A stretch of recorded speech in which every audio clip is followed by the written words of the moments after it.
What is PulseX and PulseChain? And is there any big difference between the two that one should be aware of? In this video, we'll be precisely looking into the difference there is between PulseChain and PulseX and help decide which is a better investment or not. So without waiting any further, let's get right into it. Hello and welcome to ABCrypto. If you're new to our channel, just hit that subscribe button below and hit the notification bell to receive any new video updates. You can also follow us on TikTok at _ABCrypto_, and if you want to read some more about today's topic, you can get the links down in the description below. But without further ado, let's get started.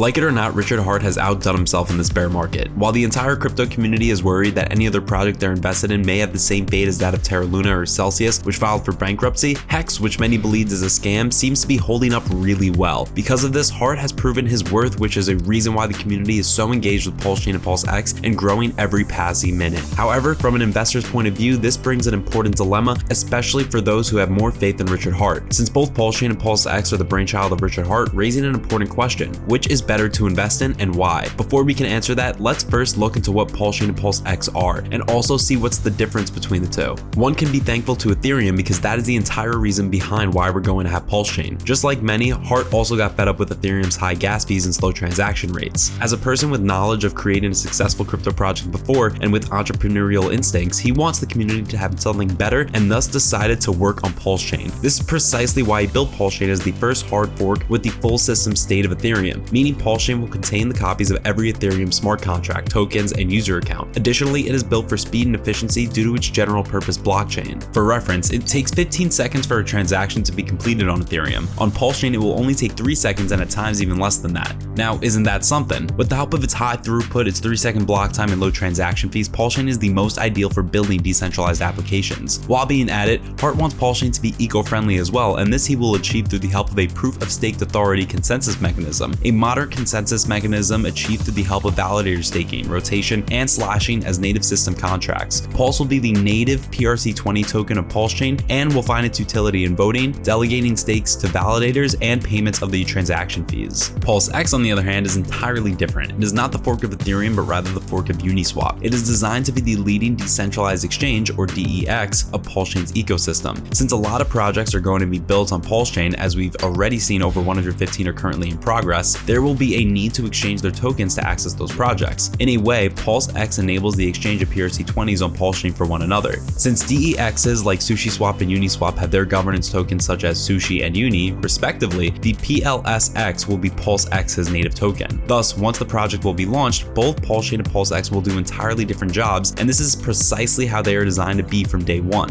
PulseChain is like a house with its own garage, kitchen, rooms, and other utilities. PulseX, on the other hand, is the key to the doors of this house, allowing a person to roam around in different sections of the house. Collectively, both PulseChain and PulseX were able to gather 1.67 billion in their sacrifice stage, one of the highest in crypto's history. However, the amount sacrificed on PulseX was slightly higher than that on PulseChain, in fact 25%, which is due to 2 reasons. One is that PulseX will be more deflationary, thus as time passes, its price will most likely increase. The second is PulseX's sacrifice stage ended later than that of PulseChain's, thus it had more time to gather more people, which PulseChain couldn't. Now coming back to our original question, the big difference between the PulseChain and PulseX, and where should you invest for maximum profits? While both are worth it and will prove likewise in the coming years, however, there is a good chance that PulseX might do better when compared with PulseChain since it has the following. It has auto staking, giving more incentive to people to invest in it and hold for longer durations, similar to Hex. It will have an incentive token. We don't know anything about it yet, but some believe it may very well be a future game changer. PulseX has better tokenomics than that of PulseChain. PulseX also has buy/burn, which PulseChain doesn't have. Depending upon how popular PulseChain becomes, owning PulseX, a DEX of PulseChain, will be like owning a small portion of the Federal Reserve. On the other hand, PulseChain has its strengths largely due to it being a better Layer 1 crypto than its competitors, and over the years we've seen Layer 1s outperform others. However, one major reason that might not make PulseChain to be bought too frequently also lies in its cheap transactions, which can mean less than $10 for over 100 transactions. So users might not be too interested in buying it frequently, thus less liquidity. The competition between the two is going to get serious once everything goes public, and despite whichever one goes bullish on, there is a good chance both will give promising results. This is because whoever has faith in PulseChain will also have faith in PulseX and the other way around. So,